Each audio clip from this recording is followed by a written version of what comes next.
വേഗം വരുന്ന കർത്താവായ യേശു ക്രിസ്തുവിന്റെ നാമത്തിൽ എല്ലാ വിശുദ്ധന്മാർക്കും സ്നേഹവന്ദനം.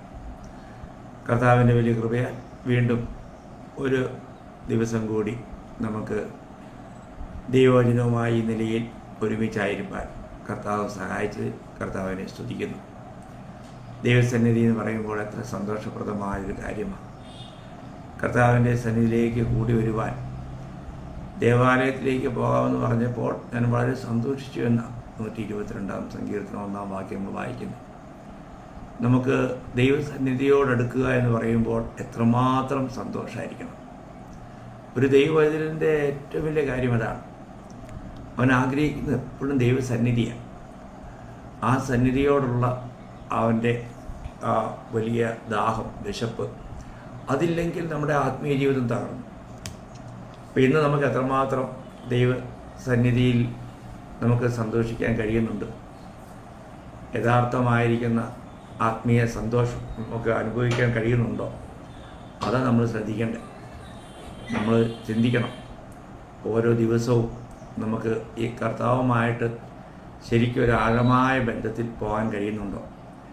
ദാവീദ് ആഗ്രഹിച്ചത്, ഒരു വരമായിട്ട് പോലും ചോദിച്ചത് അങ്ങയുടെ സന്നിധിയിലായിരിക്കാനുള്ള ആ വരം.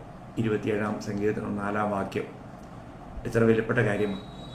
അപ്പോൾ നമ്മൾ ഈ കഴിഞ്ഞ ദിവസങ്ങളൊക്കെ ചിന്തിച്ചുകൊണ്ടിരുന്നത് വിശുദ്ധന്മാർ സന്തോഷിക്കേണ്ട വിഷയങ്ങൾ എന്നുള്ള കാര്യത്തിലായിരുന്നു. കാരണം ദൈവത്തിന് നമ്മളെക്കുറിച്ചുള്ള ഹിതം നാം എപ്പോഴും സന്തോഷിക്കുന്നവരായിരിക്കണമെന്ന്. നമുക്കങ്ങനെ സന്തോഷിക്കാൻ കഴിയുന്നുണ്ടോ എന്നുള്ളതാണ് വലിയ വിഷയം. അപ്പം നമ്മൾ കാണുകയുണ്ടായി, ആദ്യത്തെ ആഴ്ചയിൽ നമ്മളുടെ പേര് സ്വർഗത്തിൽ എഴുതിയതിനാൽ നമ്മൾ സന്തോഷിക്കണം. അതിനെക്കുറിച്ച് നമ്മൾ അല്പം വിശദമായിട്ട് കാണുകയുണ്ടായി. രണ്ടാമത്തെ ദിവസം നമ്മൾ അന്ന് കണ്ടത് ക്രിസ്തുവിൻ്റെ കഷ്ടങ്ങൾക്ക് പങ്കുള്ളവരാകും തോറും സന്തോഷിക്കേണ്ടതായിരുന്നു. ഒരു യഥാർത്ഥമായ ക്രിസ്തീയ ജീവിതം നിശ്ചയമായും അനേക കഷ്ടങ്ങളിലൂടെ കടന്നു പോകുന്നൊരു ജീവിതമാണ്. അപ്പം അങ്ങനെയൊരു ജീവിതത്തിൽ നമുക്ക് നിശ്ചയമായും നമ്മുടെ ജീവിതത്തിൽ കഷ്ടങ്ങൾ ഉണ്ടാകും. ആ കഷ്ടങ്ങളിൽ നമ്മൾ നിരാശപ്പെടരുത്, നമ്മൾ സന്തോഷിക്കണം. അതെല്ലാം നിത്യതയിൽ നമുക്ക് ഏറിയ പ്രതിഫലങ്ങളായി മാറാനിടയായിത്തീരും. വീണ്ടും നമ്മൾ ഇന്നലെ കണ്ടത് ആശയിൽ സന്തോഷിപ്പിൻ എന്നുള്ളതായിരുന്നു. നമുക്ക് ലഭിച്ചിരിക്കുന്ന ആശയുടെ ചില പ്രത്യേകതകളെക്കുറിച്ച്, ഒരു 9 പ്രത്യേകതകളെക്കുറിച്ച് നമ്മൾ ചിന്തിക്കുകയുണ്ടായി. അപ്പോൾ അവിടെയെല്ലാം നമ്മൾ സന്തോഷിക്കാൻ കടപ്പെട്ടവരാണ്. വീണ്ടും നമ്മൾ തിരുവചനം നമ്മൾ ഇന്ന് വായിക്കുമ്പോൾ നാലാമത്തെ കാര്യം ഞാൻ പറയാൻ ആഗ്രഹിക്കുന്നത് രക്ഷയിൽ ആനന്ദിക്കുക എന്നുള്ളതാണ്. രക്ഷയിൽ ആനന്ദിക്കുക. നമ്മൾ 13-ാം സങ്കീർത്തനം 5-ാം വാക്യത്തിൻ്റെ അവസാന ഭാഗത്ത് വായിക്കുന്നത്, എൻ്റെ ഹൃദയം നിൻ്റെ രക്ഷയിൽ ആനന്ദിക്കും. അപ്പം എൻ്റെ ഹൃദയം നിൻ്റെ രക്ഷയിൽ ആനന്ദിക്കും.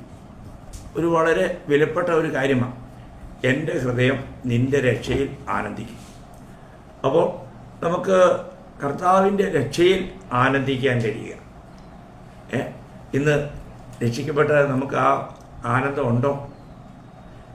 രക്ഷയുടെ അനുഭവം എന്നുള്ളത് അവർണ്ണനീയമാണ്. ആ ആനന്ദത്തെ നമുക്ക് ആർക്കും വർണ്ണിക്കാനോ പറഞ്ഞു തീർക്കാനോ കഴിയില്ല. യഥാർത്ഥ രക്ഷാനുഭവം ഉള്ളവർക്ക് ആ രക്ഷാനുഭവം അവരുടെ ജീവിതത്തിൽ ഇങ്ങനെ തുടിച്ചുകൊണ്ടേയിരിക്കും, ഇല്ലേ? അത് നമുക്ക് മറ്റുള്ളവരോട് പങ്കുവയ്ക്കാതിരിക്കാൻ കഴിയില്ല. അപ്പോൾ യഥാർത്ഥമായിരിക്കുന്ന ആ രക്ഷാനുഭവം നമുക്കറിയാം. നമ്മൾ സ്വർഗദൂതൻ കർത്താവിൻ്റെ ജന്നത്തെങ്കിൽ പറയുന്നത് എന്താ?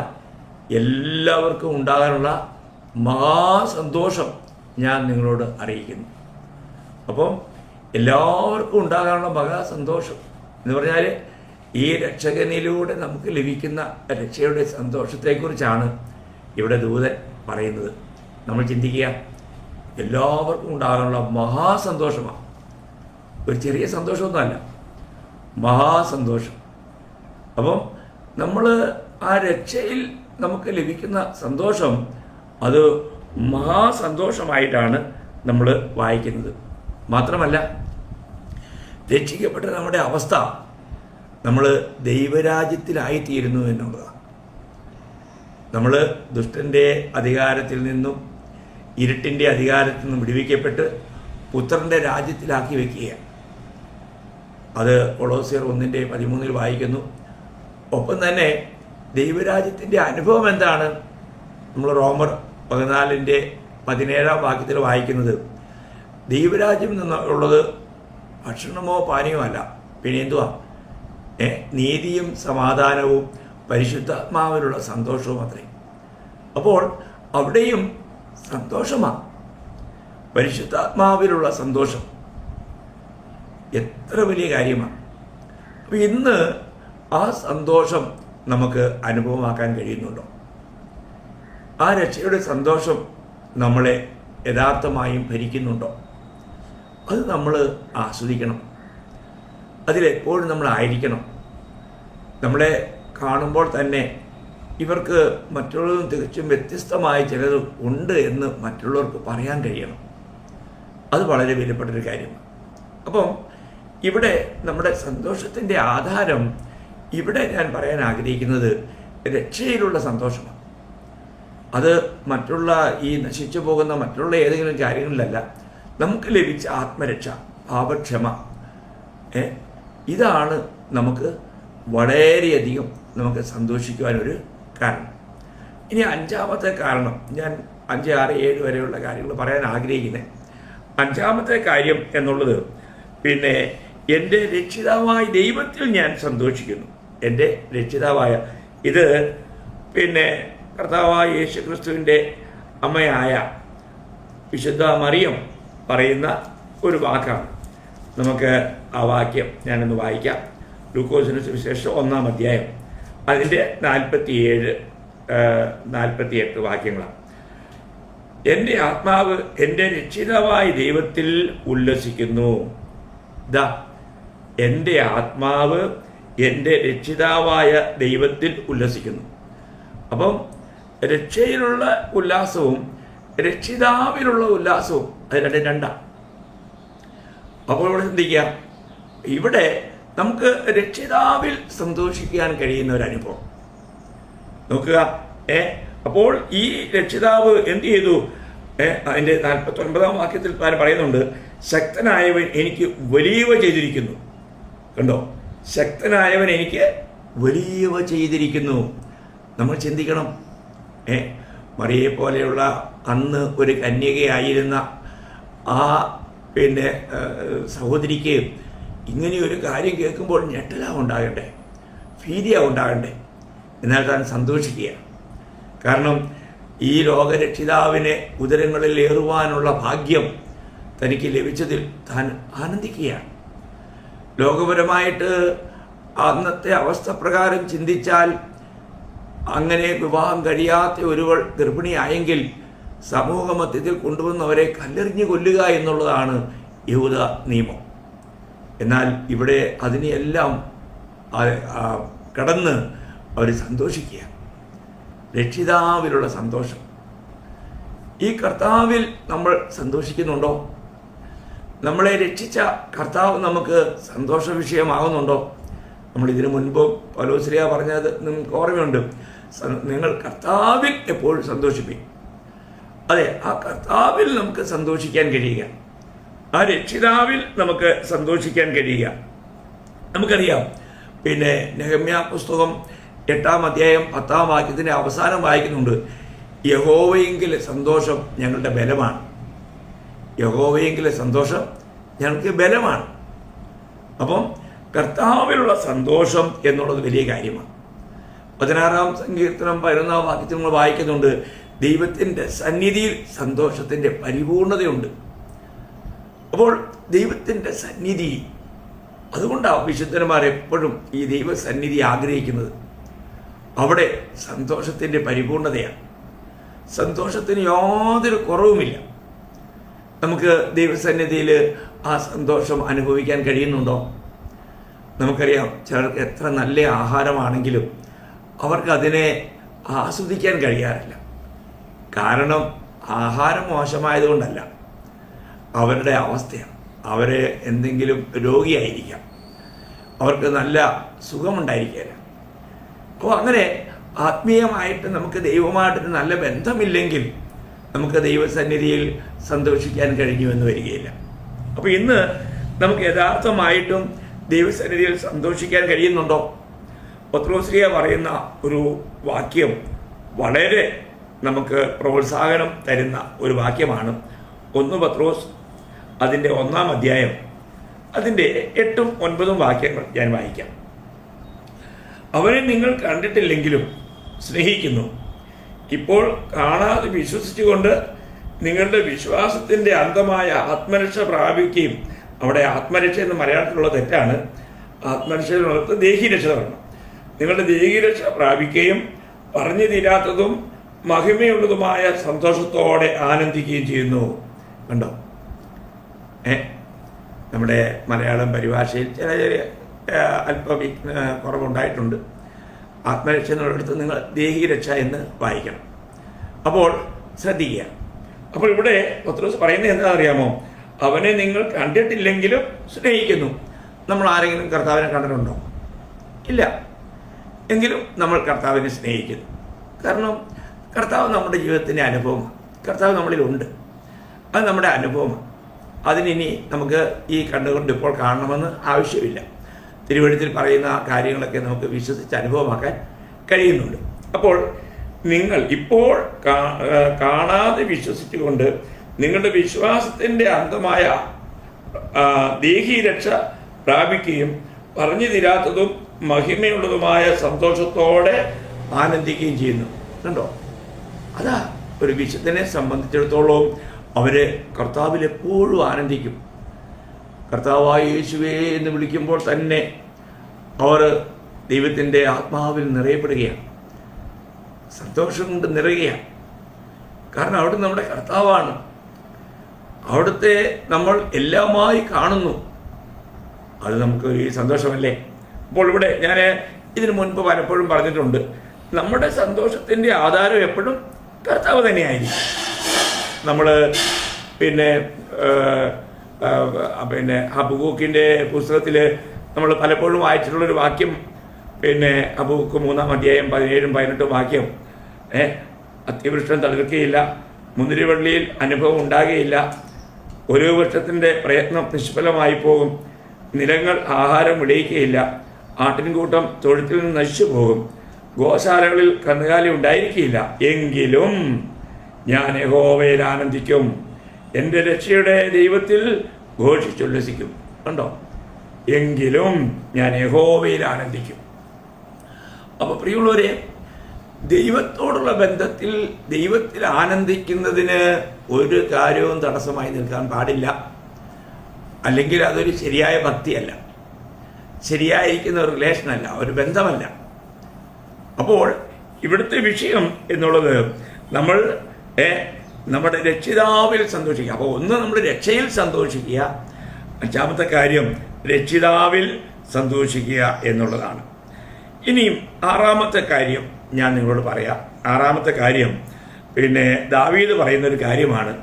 സങ്കീർത്തനത്തിൽ പറയുന്നൊരു കാര്യമുണ്ട്. 31-ന്റെ 7-ാം വാക്യത്തിലാണ് ഇങ്ങനെ വായിക്കുന്നു. 31-ന്റെ 7, ഞാൻ നിന്റെ ദയയിൽ ആനന്ദിച്ച് സന്തോഷിക്കുന്നു. ഞാൻ നിന്റെ ദയയിൽ ആനന്ദിച്ച് സന്തോഷിക്കുന്നു. കണ്ടോ? ദൈവത്തിൻ്റെ ദയ. നമ്മളോട് ദൈവത്തിന് ദയ തോന്നി. എനിക്ക് ദയ തോന്നണമെന്നുള്ളതിനോട് എനിക്ക് ദയ തോന്നും. എനിക്ക് കൃപ ചെയ്യണമെന്നുള്ളതിനോട് ഞാൻ കൃപ ചെയ്യും.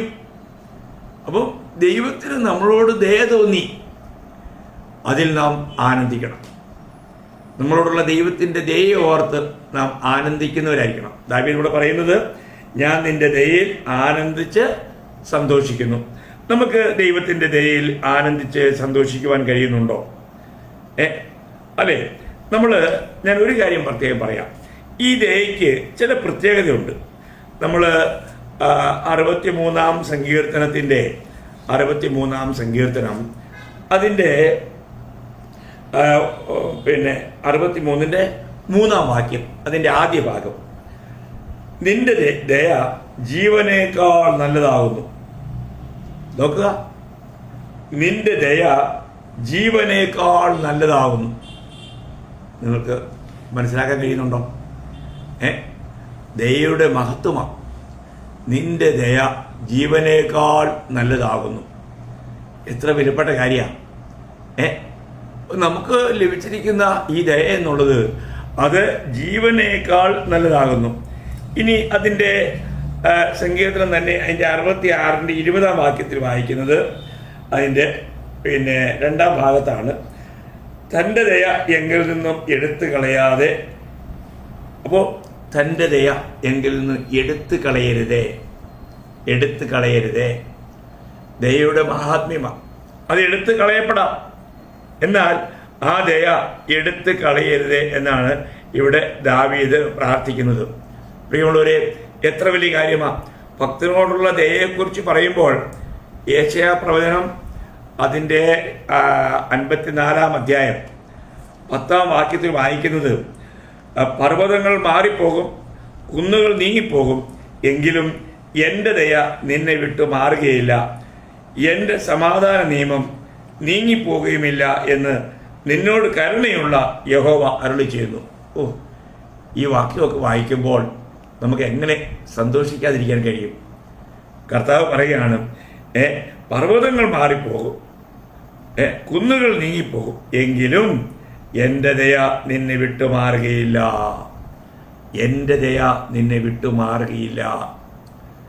വളരെ വിലപ്പെട്ട കാര്യമല്ലേ പ്രിയമുള്ളവരെ? ഇത് ദൈവത്തിന് തൻ്റെ ജനത്തോടുള്ള വാഗ്ദത്തമാണ്. അതുകൊണ്ട് തന്നെ ദൈവത്തിൻ്റെ ദയയെ ഓർത്ത് നമ്മൾ എത്രമാത്രം ദൈവത്തെ മഹത്വപ്പെടുത്തണം. നമ്മൾ വിലാപഗീതങ്ങൾ എന്ന പുസ്തകം വായിക്കുമ്പോൾ അതിൻ്റെ വിലാപഗീതങ്ങൾ 3-ാം അധ്യായം അതിൻ്റെ 22-ാം വാക്യത്തിൽ വായിക്കുന്നത്, നാം മുടിഞ്ഞു പോകാതിരിക്കുന്നത് യഹോവയുടെ ദയയാകുന്നു, അവൻ്റെ കരുണ തീർന്നു പോയിട്ടില്ലല്ലോ. നാം മുടിഞ്ഞു പോകാതിരിക്കുന്നത് യഹോവയുടെ ദയയാകുന്നു. നോക്കുക പ്രിയമുള്ളവരെ, നമ്മുടെ ജീവിതത്തെ നമ്മൾ പരിശോധിച്ചാൽ നമ്മളിൽ എത്രയോ കുറവുകളുണ്ട്. നമ്മൾ ആ കുറവുകളെ പലപ്പോഴും ബലഹീനതകളായിട്ടായിരിക്കും കാണുന്നത്. അങ്ങനെയല്ല. എന്നാൽ ഈ കുറവുകൾ ഉണ്ടാകുമ്പോഴും ദൈവത്തിൻ്റെ ദയയാണ് നമ്മളെ നിലനിൽക്കുവാൻ സഹായിക്കുന്നത്. അപ്പോൾ നമ്മൾ മുടിഞ്ഞു പോകാതിരിക്കുന്നത്, അല്ലെങ്കിൽ നമ്മൾ ആകാതിരിക്കുന്നത്, അല്ലെങ്കിൽ നമ്മൾ നശിച്ചു പോകാത്തത് ദൈവത്തിൻ്റെ ദയയാണെന്ന്. എത്ര വിലപ്പെട്ട കാര്യമാണ്! ദൈവത്തിന് നമ്മളോട് ദയ തോന്നുന്നു. ഓരോ ദിവസവും ദൈവത്തിൻ്റെ ദയ പുതുതായി വരുന്നു എന്നാണ്. നമ്മൾ രാവിലെ തോറും അത് പുതിയതും നിന്റെ വിശ്വസ്തത വലിയതുമാകുന്നു. അപ്പോൾ ഓരോ ദിവസവും ഈ ദയ ദൈവം പുതുതായി നമ്മുടെ മേൽ പകരുകയാണ്. എത്ര വിലപ്പെട്ട കാര്യമാണ്! നമ്മൾ ഈ ലോകത്തിൽ ജീവിതയാത്രയിൽ നമ്മളെ എപ്പോഴും ഈ വിശ്വാസത്തിൽ നിലനിർത്താൻ ഒരു കാരണം ദൈവത്തിൻ്റെ ദയയാണ്. അപ്പോൾ നമ്മൾ എന്തായിരിക്കണം? നമ്മൾ ഈ ദയയിൽ സന്തോഷിക്കുന്നവരായിരിക്കണം. ദൈവത്തിൻ്റെ ദയയിൽ സന്തോഷിക്കുന്നവരായിരിക്കണം. ഇനി 7-ാമത്തെ കാര്യം കൂടെ പറഞ്ഞ് ഞാൻ ഈ വിഷയം അവസാനിപ്പിക്കാമെന്ന് തീരുമാനിക്കുക. അപ്പോൾ അത് 119-ാം സങ്കീർത്തനം അതിൻ്റെ 162-ാം വാക്യമാണ്. 119-ാം സങ്കീർത്തനം അതിൻ്റെ 162-ാം വാക്യം. അവിടെ വായിക്കുന്നത് ദൈവത്തിൻ്റെ വചനത്തോടുള്ള ബന്ധത്തിൽ അവിടെ പറയുന്നത് ഇങ്ങനെയാണ്, വലിയ കൊള്ള കണ്ടുകിട്ടിയവനെ പോലെ നിന്റെ വചനത്തിൽ ആനന്ദിക്കുന്നു. വലിയ കൊള്ള കണ്ടു കിട്ടിയവനെ പോലെ ഞാൻ നിന്റെ വചനത്തിൽ ആനന്ദിക്കുന്നു. അതിൻ്റെ അർത്ഥം ദൈവത്തിൻ്റെ വചനത്തിൽ ആനന്ദിക്കാൻ കഴിയുക. ഈ വചനം കേൾക്കുമ്പോൾ നമുക്ക് യഥാർത്ഥമായിട്ടും ആനന്ദിക്കാൻ കഴിയുന്നുണ്ടോ? ഈ വചനം നമുക്കൊരു ആശ്വാസമായി തീരുന്നുണ്ടോ? നമുക്കൊരു പ്രോത്സാഹനമായി തീരുന്നുണ്ടോ? ചിന്തിക്കുക. ഒരു വലിയ കൊള്ള കണ്ടു കിട്ടിയവനെ പോലെ. നോക്കുക, ഒരു വലിയ കൊള്ള കണ്ടു കിട്ടുമ്പോൾ ആ വ്യക്തിക്ക് ഭയങ്കര സന്തോഷമാണ്. അതുപോലെ ഞാൻ നിന്റെ വചനത്തിൽ ആനന്ദിക്കുന്നു. അപ്പം നമ്മൾ ദൈവവചനത്തിൽ ആനന്ദിക്കുന്നവരായിരിക്കണം. നമുക്കറിയാം, കർത്താവായ യേശുക്രിസ്തുവിൻ്റെ ജനന സമയത്ത് കിഴക്ക് നിന്നും ചില വിദ്വാൻമാർ കർത്താവിൻ്റെ നക്ഷത്രം കണ്ട് കർത്താവിനെ തേടി ഇറങ്ങി. അവർ യഹൂദാദേശത്ത് വന്നപ്പോൾ രാജകുമാരൻ ജനിച്ചത് രാജകൊട്ടാരത്തിലായിരിക്കുമെന്ന് വിചാരിച്ച് ഹെരോദാവിൻ്റെ അടുക്കൽ കടന്നു പോകുന്നു. എന്നാൽ അവിടെ രാജാവും ഇത് കേട്ടവരെല്ലാവരും ഭ്രമിക്കുന്നു. അവസാനം അവിടെ യഹൂദ പുരോഹിതന്മാരെ വരുത്തി അവർ വചനത്തിലൂടെ ബെത്ലഹേമിലാണ് ജനനം എന്നുള്ള കാര്യം പറയുന്നു. അപ്പോൾ ഇവർ ആ കുഞ്ഞിനെ കാണുവാനായിട്ട് രാജകൊട്ടാരത്തിൽ നിന്നും പുറത്തിറങ്ങിയപ്പോൾ അവിടെ വായിക്കുന്ന ഒരു ശബ്ദം മത്തായി 2:10 വാക്യത്തിൽ വായിക്കുന്നത് നക്ഷത്രം കണ്ടു. അപ്പോൾ ഈ നക്ഷത്രമാണ് അവരെ നയിച്ചത്. എന്നാൽ നക്ഷത്രം മുമ്പോട്ട് പോയപ്പോഴും അവരോട് നിന്നു. എന്നിട്ട് അവരുടെ ബുദ്ധിയിൽ അവർ ചിന്തിച്ചിട്ട് ഈ രാജകൊട്ടാരത്തിലേക്ക് പോയി. എന്നാൽ ഇവിടെ നമുക്ക് കാണാൻ കഴിയുന്നത് ഇവർ മടങ്ങി വന്നപ്പോൾ ഈ നക്ഷത്രത്തെ കണ്ടു. ഈ നക്ഷത്രം കണ്ടതുകൊണ്ട് അവർ അത്യന്തം സന്തോഷിച്ചു. ഈ നക്ഷത്രം എന്തിനെ കാണിക്കുന്നതാണെന്ന് നമുക്കറിയാം. ദൈവവചനത്തെ കാണിക്കുന്നതാണ്. അപ്പോൾ ഈ ദൈവവചനം എന്നുള്ളത് നമുക്ക് എപ്പോഴും ഒരു വലിയ ആനന്ദമായിരിക്കണം പ്രിയമുള്ളവരെ. കാരണം നമ്മളെ യഥാർത്ഥമായും വഴി നടത്തുന്നത് ദൈവവചനമാണ്. അതുകൊണ്ടാണല്ലോ 119 105 വായിക്കുന്നത് നിന്റെ വചനം എൻ്റെ കാലിന് ദീപവും പാതയ്ക്ക് പ്രകാശവുമാകുന്നു. അപ്പോൾ വചനം കാലിന് ദീപവും പാതയ്ക്ക് പ്രകാശവുമാണ്. ഈ വചനമാണ് നമ്മളെ എപ്പോഴും വഴി നടത്തേണ്ടത്. അപ്പോൾ ഈ വചനം നമുക്ക് യഥാർത്ഥത്തിൽ സന്തോഷം തരുന്നുണ്ടോ? യിരെമ്യാ പ്രവചനത്തിൽ 15-ാം അധ്യായം 16-ാം വാക്യത്തിൽ യിരെമ്യാവ് പറയുന്നത് വളരെ അനുഗ്രഹിക്കപ്പെട്ടൊരു കാര്യമാണ്. അതെന്താണ്? ഞാൻ നിന്റെ വചനങ്ങളെ കണ്ടെത്തി ഭക്ഷിച്ചിരിക്കുന്നു. നിന്റെ വചനങ്ങൾ എനിക്ക് സന്തോഷവും എൻ്റെ ഹൃദയത്തിന് ആനന്ദവുമായി. കണ്ടോ, ഞാൻ നിന്റെ വചനങ്ങളെ കണ്ടെത്തി ഭക്ഷിച്ചപ്പോൾ എന്ത് സംഭവിച്ചു? ആ വചനങ്ങൾ എനിക്ക് സന്തോഷമായി, എൻ്റെ ഹൃദയത്തിന് ആനന്ദമായി. പ്രിയമുള്ളവരെ, നമ്മൾ ദൈവത്തിൻ്റെ വചനം കണ്ടെത്തി ഭക്ഷിക്കുന്നുണ്ടോ? ഈ വചനം നമ്മൾ കണ്ടെത്തി ഭക്ഷിക്കുന്നവരായിരിക്കണം. കർത്താവിനെ പരീക്ഷിക്കുവാൻ പിശാച് വന്നപ്പോൾ നീ കല്ലിനോട് അപ്പമായി തീർന്നാൽ അപ്പമാക്കി നിനക്ക് ഭക്ഷിച്ച് വിശപ്പടക്കാന്ന് പറഞ്ഞപ്പോൾ കർത്താവ് എന്താ പറഞ്ഞേ? മത്തായി 4:4 മനുഷ്യൻ അപ്പം കൊണ്ട് മാത്രമല്ല ദൈവത്തിൻ്റെ വായിൽ നിന്നും പുറപ്പെടുന്ന സകല വചനം കൊണ്ടുമാണ് ജീവിക്കുന്നതെന്ന്. അപ്പോൾ ദൈവത്തിൻ്റെ വചനത്താൽ നമ്മൾ പോഷിപ്പിക്കപ്പെടണം. അങ്ങനെ ഒരു അനുഭവം നമുക്കുണ്ടായിരിക്കണം. വളരെ വിലപ്പെട്ട കാര്യമാണ് ഇത്. തിരുവെഴുത്തിൽ എഴുതിയിരിക്കുന്ന ആവർത്തനം 8:3 എഴുതിയിരിക്കുന്ന കാര്യം എടുത്ത് കർത്താവ് ഉച്ചരിക്കുകയായത്. നമ്മൾ ചിന്തിക്കണം, നമ്മുടെ ജീവിതത്തിൽ ഈ ദൈവവചനത്തിൽ നമുക്ക് സന്തോഷിക്കാൻ കഴിയുന്നുണ്ടോ? തിരുവചനം ഇന്ന് അനേകരും എല്ലാ ദിവസവും വേണ്ടും വണ്ണം ബൈബിൾ വായിക്കാറും കൂടെ ഇല്ല. കാരണം അവരുടെ സന്തോഷം മറ്റേതിലൊക്കെയല്ലോ, നശിച്ചു പോകുന്ന കാര്യങ്ങളില്ല. യഥാർത്ഥത്തിൽ അവരും ദൈവമായിട്ട് യാതൊരു ബന്ധവുമില്ല എന്നുള്ളതാണ്. എന്നാൽ ദൈവമായിട്ട് ബന്ധമുള്ള ഒരു ദൈവപൈതൽ ഏറ്റവും അധികം സന്തോഷം കണ്ടെത്തുന്നത് ദൈവസന്നിധിയിൽ ആയിരിക്കുന്നതും ദൈവവചനം വായിച്ച് ധ്യാനിക്കുന്നതിലുമാണ്. ഈ അനുഭവം എന്നെ കേൾക്കുന്ന നിങ്ങൾക്കുണ്ടോ? ശ്രദ്ധിക്കണം. നമുക്കറിയാം ഈ വചനത്തിൻ്റെ വളരെയധികം സവിശേഷതകൾ വിളിച്ചു പറയുന്ന ഒരു സങ്കീർത്തനമാണ് 119-ാം സങ്കീർത്തനം. അപ്പം 119-ാം സങ്കീർത്തനം അതിൻ്റെ 47-ാം വാക്യം വായിക്കുമ്പോൾ ഞാൻ നിന്റെ കൽപ്പനകളിൽ പ്രമോദിക്കുന്നു, അവ എനിക്ക് പ്രിയമായിരിക്കുന്നു. അപ്പോൾ കൽപ്പനകൾ എന്ന് പറയുന്നത് ദൈവത്തിൻ്റെ വചനം. അപ്പം ഇവിടെ പറയുന്നത് ഞാൻ നിന്റെ വചനത്തിൽ പ്രമോദിക്കുന്നു, സന്തോഷിക്കുന്നു എന്നാണ്. അതെനിക്ക് ഏറ്റവും പ്രിയമാണെന്ന്. നമുക്ക് പ്രിയമാണോ ഈ ദൈവവചനം? നമുക്ക് പ്രിയമാണോ? വീണ്ടും നമ്മൾ അതിൻ്റെ 72-ാം വാക്യത്തിൽ വായിക്കുമ്പോൾ അതേ സങ്കീർത്തനം അതിൻ്റെ 72-ാം വാക്യത്തിൽ വായിക്കുമ്പോൾ 1000 പൊൻവെള്ളി നാണ്യത്തേക്കാൾ നിന്റെ വായിൽ നിന്നുള്ള ന്യായപ്രമാണം എനിക്ക് ഉത്തമം എന്ന് പറഞ്ഞാൽ അതാണ് എനിക്ക് ഏറ്റവും നല്ലതെന്നാണ്. നോക്കുക, ലോകത്തിൽ വിലയേറിയതായി മനുഷ്യൻ കാണുന്നത് പൊന്നും വെള്ളിയൊക്കെയാണ്. എന്നാൽ 1000 പൊൻവെള്ളി നാണ്യത്തേക്കാൾ നിന്റെ വായിൽ നിന്നുള്ള ഈ ന്യായപ്രമാണം അല്ലെങ്കിൽ വചനം എനിക്ക് ഉത്തമം എന്നാണ് ഇവിടെ ഭക്തൻ പറയുന്നത്. അങ്ങനെ നമുക്ക് പറയാൻ കഴിയുമോ? ഇനിയും അതിൻ്റെ 92-ാം വാക്യം, നിന്റെ ന്യായപ്രമാണം എൻ്റെ പ്രമോദമായിരുന്നില്ലെങ്കിൽ, നിന്റെ ന്യായപ്രമാണം എനിക്കത് സന്തോഷമായിരുന്നില്ലെങ്കിൽ ഞാൻ എൻ്റെ കഷ്ടതയിൽ നശിച്ചു പോകുമായിരുന്നു. അപ്പോൾ നമ്മുടെ ഏത് ദുഃഖവേളയിലും നമ്മളെ ആശ്വസിപ്പിക്കുന്നത് ദൈവത്തിൻ്റെ വചനമാണ്. ഈ വചനം അതുകൊണ്ട് തന്നെ ഈ വചനം നമ്മുടെ ഹൃദയത്തിൽ സൂക്ഷിക്കേണ്ടത് അത്ര അത്യാവശ്യമാണ്. കേൾക്കുന്ന വചനങ്ങളൊക്കെ നമ്മുടെ ഹൃദയത്തിൽ നമുക്ക് സംഗ്രഹിക്കാൻ കഴിയുക. ഈ 119 103 വാക്യത്തിൽ വായിക്കുന്നത്, തിരുവചനം എൻ്റെ അണ്ണാക്കിന് എത്ര മധുരം, അവ എൻ്റെ വായ്ക്ക് തേനിലും നല്ലത്.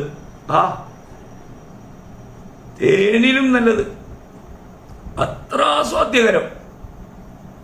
ഈ വചനത്തോട് നമുക്ക് ആ നിലയിലുള്ളൊരു പ്രതിപത്തി ഉണ്ടോ? നമ്മൾ ചിന്തിക്കണം, വളരെ ഗഹനമായി ചിന്തിക്കേണ്ട ഒരു കാര്യമാണ്. ഇനി അതിൻ്റെ 140 വാക്യത്തിൽ വായിക്കുന്ന എന്താണ്? നിന്റെ വചനം അതിവിശുദ്ധമാകുന്നു, അതുകൊണ്ട് അടിയനത് പ്രിയമാകുന്നു. കണ്ടോ? നിന്റെ വചനം അതിവിശുദ്ധമാകുന്നു, അതുകൊണ്ട് അടിയനത് പ്രിയമാകുന്നു. ഈ ഒരു പ്രയോഗം നമുക്ക് 12-ാം സങ്കീർത്തനത്തിൻ്റെ 6-ാം വാക്യത്തിലും നമുക്ക് കാണാൻ കഴിയും.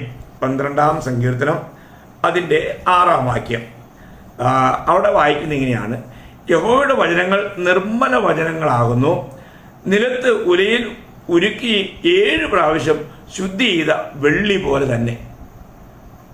അതിൻ്റെ ആ പ്രയോഗത്തിൻ്റെ അർത്ഥം നമുക്ക് മനസ്സിലാക്കിയാൽ നമ്മൾ ഈ വചനത്തെ എത്രമാത്രം ആഗ്രഹിക്കും. പറയുന്നൊരു കാര്യം, വചനത്തിലെ സത്യം അത്ര വിലപ്പെട്ടതാണെന്ന്, അത്ര വിലപ്പെട്ടതാണ്. കാരണം വചനത്തിൽ ഒരു ശകലം പോലും നമുക്ക് തെറ്റ്, പാളിച്ചകൾ, വീഴ്ചകൾ കാണാൻ കഴിയില്ല. അതത്ര ശ്രേഷ്ഠമാണ് പ്രിയമുള്ളവരെ. അതുകൊണ്ടല്ലേ നമ്മൾ കർത്താവ് പിതാവിനോട് പ്രാർത്ഥനയിൽ പോലും പറയുമ്പോൾ, തൻ്റെ മക്കളുടെ അല്ലെങ്കിൽ തൻ്റെ ഭക്തന്മാരുടെ വിശുദ്ധീകരണത്തിന് വേണ്ടി പറയുമ്പോൾ, നീ അവരെ സത്യത്താൽ അവരെ വിശുദ്ധീകരിക്കണമേ, നിന്റെ വചനം സത്യം തന്നെ എന്ന് യോഹന്നാൻ 17:17 കർത്താവ് പറയുകയുണ്ടായി. സത്യത്താൽ അവരെ വിശുദ്ധീകരിക്കണമേ, നിന്റെ വചനം സത്യം തന്നെ. എത്ര വിലപ്പെട്ട കാര്യമാണ് ദൈവമക്കളെ. നമ്മൾ ഒരു കാര്യം മനസ്സിലാക്കണേ, ദൈവവചനത്തിൽ നമുക്ക് സന്തോഷിക്കാൻ കഴിയുന്നുണ്ടോ? യഥാർത്ഥമായിരിക്കുന്ന ആ ആത്മീയ സന്തോഷം നമുക്ക് അനുഭവമാക്കാൻ കഴിയുന്നുണ്ടോ? അപ്പോൾ ഒരു ദൈവ പൈതൽ സന്തോഷിക്കേണ്ട 7 വിധ കാര്യങ്ങളെക്കുറിച്ചാണ് നമ്മൾ ഇവിടെ കഴിഞ്ഞ ദിവസങ്ങളിലെല്ലാമായിട്ട് ചിന്തിച്ചത്. ഞാൻ ഒരിക്കൽ കൂടി അത് പറഞ്ഞിട്ട് അത് നിർത്തുവാൻ ആഗ്രഹിക്കുകയാണ്. ഒന്ന്, നമ്മുടെ പേര് സ്വർഗത്തിൽ എഴുതിയിരിക്കുന്നത് കൊണ്ട്, ജീവപുസ്തകത്തിൽ എഴുതിയിരിക്കുന്നത് കൊണ്ട് നാം സന്തോഷിക്കണം. 2, യേശുക്രിസ്തുവിൻ്റെ കഷ്ടങ്ങളിൽ പങ്കുള്ളവരാകും തോറും നാം സന്തോഷിക്കണം. കാരണം നിത്യതയ്ക്ക് അതാണ് നമുക്ക് ഏറ്റവും വലിയ നേട്ടം. 3, നമുക്ക് ലഭിച്ചിരിക്കുന്ന ആശയിൽ നാം സന്തോഷിക്കണം. ആ ആശയുടെ സവിശേഷതകൾ നാം കാണുകയുണ്ടായി. 4, അവിടുത്തെ രക്ഷയിൽ നാം സന്തോഷിക്കണം. പ്രിയമുള്ളവരെ, ഒരുവൻ സർവ്വലോകവും നേടിയാലും തൻ്റെ ആത്മാവിനെ നഷ്ടമാക്കിയാൽ അവനെന്ത് പ്രയോജനം? ഈ ലോകത്തിലെ ഏറ്റവും വലിയ നേട്ടം ആത്മരക്ഷയാണ്. അപ്പോൾ ഈ രക്ഷയിൽ രക്ഷിക്കപ്പെട്ട ഒരു വൈതലിന് സന്തോഷിക്കാതിരിക്കാൻ കഴിയില്ല. ഇതെന്നേക്കും നിലനിൽക്കുന്നൊരു സന്തോഷമാണ്. 5-ാമത്തെ കാര്യം, ദാവീദ് പറയുന്നു, എൻ്റെ രക്ഷിതാവായ ദൈവത്തിൽ ഞാൻ ദാവീദല്ല, മറിയം, വിശുദ്ധ മറിയം പറയുന്നു, എൻ്റെ രക്ഷിതാവായ ദൈവത്തിൽ ഞാൻ സന്തോഷിക്കുന്നു. രക്ഷയിൽ സന്തോഷിക്കുന്നു, എൻ്റെ രക്ഷിതാവായ ദൈവത്തിൽ സന്തോഷിക്കുന്നു. 6-ാമത്തെ കാര്യം, അത് ദാവീദ് പറയുന്ന കാര്യമാണ്, നിന്റെ ദയയിൽ സന്തോഷിക്കുന്നു. അവിടുത്തെ ദയയുടെ പ്രത്യേകതകൾ നാം കാണുകയുണ്ടായി. നമ്മളൊരു കാര്യം മനസ്സിലാക്കണം, ദൈവത്തിൻ്റെ ദയയില്ലായിരുന്നുവെങ്കിൽ ഓരോ ദിവസവും ദൈവത്തിൻ്റെ ദയ പുതുതായി നമ്മുടെ മേൽ പകരപ്പെട്ടുകൊണ്ടിരിക്കുക. നമ്മൾ എത്ര ഭാഗ്യവാന്മാരാണ്. 7-ാമത്തെ കാര്യം, അവിടുത്തെ വചനത്തിൽ നമ്മൾ സന്തോഷിക്കുന്നു. നമുക്ക് ദൈവത്തിൻ്റെ വചനത്തെ മുറുകെ പിടിക്കാം. നമുക്കറിയാം, ഫിലദെൽഫിയ സഭയോട് പറയുമ്പോൾ, നീ എൻ്റെ സഹിഷ്ണുതയുടെ വചനത്തെ കാത്തുകൊണ്ടതിനാൽ ഞാൻ നിന്നെയും പരീക്ഷാ ദിവസത്തിൽ കാക്കുമെന്ന്. നോക്കുക, വെളിപ്പാട് പുസ്തകം 3:8-10 വാക്യങ്ങൾ എത്ര മനോഹരമാണ് ഈ മക്കളെ. നമ്മൾ ഈ വചനത്തെ നാം മുറുകെ പിടിക്കണം. ഈ വചനത്തെ നമ്മുടെ ഹൃദയത്തിൽ ഹൃദയസ്ഥമാക്കണം. ഈ വചനത്തിൽ നമുക്ക് സന്തോഷിക്കുവാനായിട്ട് കഴിയണം. അപ്പോൾ ഈ നിലയിൽ നമുക്ക് വേണ്ട സന്തോഷത്തിന് വേണ്ടതായ എല്ലാ ക്രമീകരണങ്ങളും സ്വർഗം ചെയ്തിരിക്കുക. അതുകൊണ്ട് യഥാർത്ഥമായും സന്തോഷമുള്ളവരായി, അതും ആത്മാവിൻ്റെ ഫലമാകുന്ന സന്തോഷം എപ്പോഴും നമ്മളിൽ നിന്നും പ്രവഹിക്കുന്ന ഒരു അനുഭവത്തിൽ മുന്നേറുവാൻ കർത്താവ് നമ്മളെ സഹായിക്കട്ടെ. വചനം കേട്ട എല്ലാവർക്കും ആ സന്തോഷത്തിൻ്റെ അനുഭവത്തിൽ മുന്നേറുവാൻ കർത്താവ് സഹായിക്കട്ടെ. കർത്താവിന് മാത്രം ഉണ്ടാകട്ടെ. ആമേൻ.